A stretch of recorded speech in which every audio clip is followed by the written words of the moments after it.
ఎవరికైనా జాతక ప్రకారం రాహుకేతు దోషాలుంటే జీవితంలో అభివృద్ధి లేకపోవడం, ఆదాయం నిలకడగా లేకపోవడం, అపమృత్యు దోషాలు వంటి సమస్యలతో బాధపడుతుంటారు.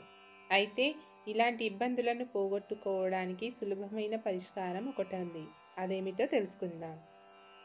కాళాష్టమి విశిష్టత. కాళాష్టమి శివారాధకులకు విశిష్టమైన రోజు. కాళాష్టమి వ్రతాన్ని ఆచరిస్తే శివుని ఆశీర్వాదంతో సకల శ్రేయస్సు, సుఖ సంతోషాలు సొంతమవుతాయని విశ్వాసం. అంతేకాదు, భక్తి శ్రద్ధలతో కాళాష్టమి వ్రతాన్ని ఆచరిస్తే చేసే ప్రతి పనిలోనూ విజయం చేకూరుతుందని శాస్త్రవచనం. అందుకే కాళాష్టమి అంటే ఏమిటి, ఆ రోజు ఏ దేవుణ్ణి పూజించాలి అనే విషయాలను తెలుసుకుందాం. కాళాష్టమి అనగా తెలుగు పంచాంగం ప్రకారం ప్రతి మాసంలో కృష్ణపక్షంలో వచ్చే అష్టమిని కాళాష్టమిగా జరుపుకుంటారు. పౌర్ణమి తర్వాత వచ్చే అష్టమి తిథి కాలభైరవుడిని ఆరాధించడానికి అత్యంత పవిత్రమైనది రోజుగా భావిస్తారు. ఈ రోజున భక్తులు భైరవుడిని ప్రసన్నం చేసుకునేందుకు ఉపవాసాన్ని పాటిస్తారు. కాళాష్టమి పూజకు శుభ సమయం నవంబర్ 12, 2025 బుధవారం. కాలభైరవ జయంతి. అష్టమి తిథి ప్రారంభం 11 నవంబర్ 2025. సమయం రాత్రి 11:08 నుండి ముగింపు 12 నవంబర్ 2025 రాత్రి 10:58.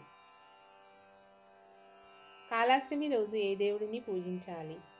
హిందూ పురాణాల ప్రకారం కాళాష్టమి రోజు పరమశివుని అవతారమైన కాలభైరవుణ్ణి పూజించడం సంప్రదాయం. కాళాష్టమి పూజా విధానం. కాళాష్టమి వ్రతం ఆచరించేవారు ఆ రోజు సూర్యోదయానికి ముందే నిద్రలేచి నదీ స్నానం చేయటం ఉత్తమం. కొంతమంది భక్తులు ఈ రోజంతా కఠినమైన ఉపవాసం ఉండి రాత్రంతా జాగారం చేస్తూ మహాకాళేశ్వరుని కథలు వింటూ కాలక్షేపం చేస్తారు. ఈరోజు శివుని ప్రతిరూపమైన కాలభైరవుని భక్తి శ్రద్ధలతో పూజించాలి. ఆలయాలలో పూజ. సాయంత్రం వేళ భక్తులు కాలభైరవుని ఆలయాలకు వెళ్ళి ప్రత్యేక పూజలు చేస్తారు. దాదాపుగా ప్రతి శివాలయంలో కాలభైరవుని విగ్రహం కూడా ఉంటుంది.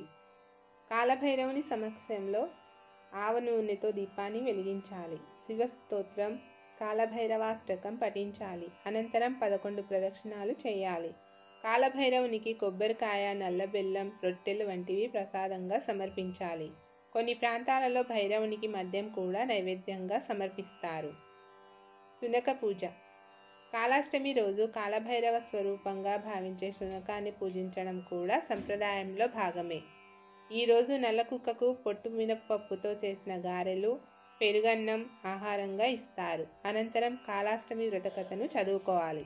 కాలభైరవ జననం. పురాణాల ప్రకారం ఒకానొక సమయంలో బ్రహ్మ, విష్ణు, మహేశ్వరులలో ఎవరు గొప్ప అనే వాదన జరిగింది.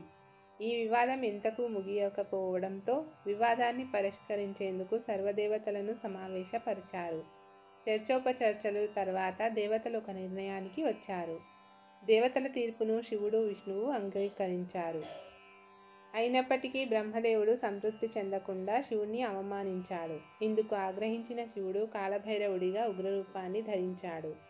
శివుని ఉగ్రరూపమైన కాలభైరవుని రూపానికి దేవతలందరూ భయంతో తలో దిక్కుకు పారిపోయారు.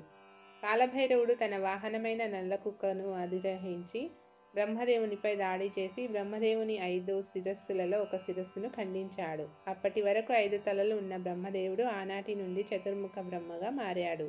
చేసిన తప్పుకు పశ్చాత్తాపంతో బ్రహ్మ శివుని శరణు వేడాడు. అంతటా శివుడు ప్రసన్నుడై నిజరూపం ధరించాడు. శివునికి బ్రహ్మహత్య పాతకం. బ్రహ్మ శిరస్సును ఖండించిన శివుని స్వరూపమైన కాలభైరవునికి బ్రహ్మహత్య పాతకం అంటుకుంది.